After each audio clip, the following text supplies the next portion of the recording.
वाला पैटर्न क्या बोला, net pattern of the square pyramid. अब ये जो पिरामिड है, देखो लास्ट क्लास में मैंने आपको बोला था, जब पिरामिड का केस आता है, पिरामिड का केस आता है, उसमें उसके बेस कैसा रहता है, बेस कैसा रहता है उसके ऊपर उसकी नेमिंग होती है। ठीक है, इक्विलेटरल हुआ या ट्रायंगुलर हुआ या रेक्टेंगुलर हुआ, हेक्सागोनल हुआ, स्क्वायर हुआ, उसके ऊपर बेस है।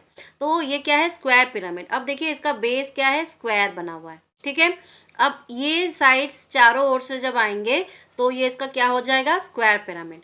अब देखो हेक्सागोनल पिरामिड, जब वो बोल रहा है हेक्सागोनल पिरामिड, तो इसका मतलब क्या होगा, उसका बेस कैसा होगा, हेक्सागोन होगा, होगा कि नहीं? Yes sir. तो देखो अब इसका मतलब क्या है कि जब ये हेक्सागोनल पिरामिड है तो बेस आपका हो जाएगा हेक्सागोन।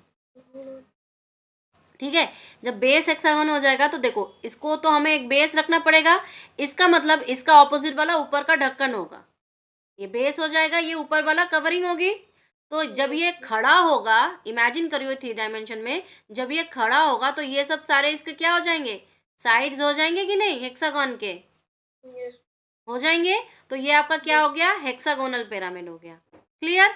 अब देखो ऑक्टाहेड्रॉन, ऑक्टाहेड्रॉन का मतलब क्या होता है बेटा जी, कि बेस आपका क्या होगा, ऑक्टाहेड्रल, 8 साइड्स वाले हो जाएंगे।